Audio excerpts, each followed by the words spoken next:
Aujourd'hui, j'aimerais parler d'un phénomène très intéressant qu'on voit souvent dans les églises. C'est un chrétien très spécial. Il vient à l'église chaque dimanche. Il s'assoit très calmement, il ouvre sa Bible comme quelqu'un qui est très prêt à écouter la parole de Dieu, mais quelques minutes après le début de la prédication. Quelque chose de mystérieux commence à se passer. Ses yeux deviennent lourds, sa tête commence à descendre doucement, et finalement, il entre dans un sommeil très profond. On dirait que la chaise de l'église devient son lit spirituel. Ah oui, je connais très bien ce type de chrétien. Ce qui est drôle, c'est que quand tu le regardes au début du culte, tu penses vraiment qu'il est très spirituel. Il arrive sérieux, il salue tout le monde, il s'assoit devant avec sa Bible et son cahier.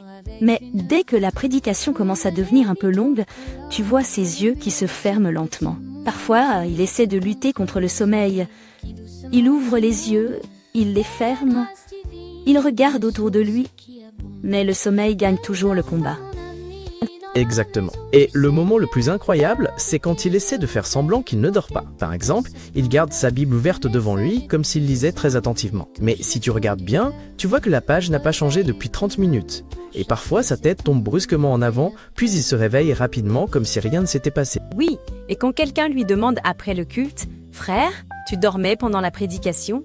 il répond toujours la même chose, « Non, je ne dormais pas, je méditais profondément. » Mais on se demande quelle méditation peut produire des petits ronflements.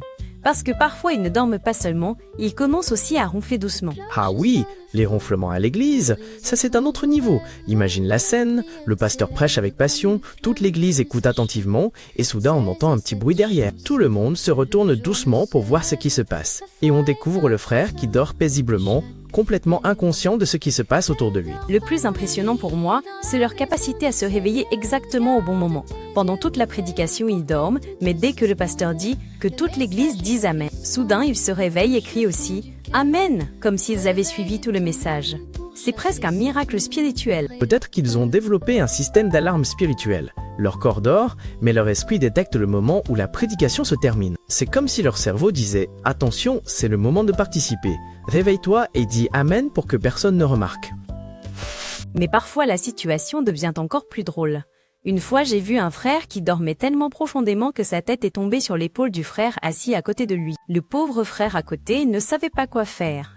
Il essayait de rester concentré sur le message, mais il avait quelqu'un qui dormait sur lui. C'est vrai que ces situations sont très comiques. Mais en même temps, je pense que ça arrive parfois parce que certaines personnes sont très fatiguées. Peut-être qu'elles ont travaillé toute la semaine, peut-être qu'elles se sont couchées très tard la veille. Alors, quand elles s'assoient dans un endroit calme pour écouter une longue prédication, le sommeil arrive doucement. Oui, c'est vrai. Mais quand même, il y a une chose importante à retenir. L'église est un endroit où on vient pour écouter la parole de Dieu, apprendre quelque chose et grandir spirituellement. Donc, si quelqu'un sent qu'il va s'endormir, peut-être qu'il doit essayer de rester plus attentif, ou peut-être boire un café avant le culte. Exactement, parce que sinon, on risque de transformer l'église en salle de sieste. Et imagine si tout le monde faisait la même chose, le pasteur prêche et toute l'église dort. Ce serait une situation très étrange. Oui. Et le pasteur finirait par prêcher seulement pour les chaises. Donc, la morale de notre discussion aujourd'hui est simple. Si tu viens à l'église, essaie de rester réveillé pour écouter la parole. Et si tu sens que le sommeil arrive, au moins essaie de ne pas ronfler trop fort.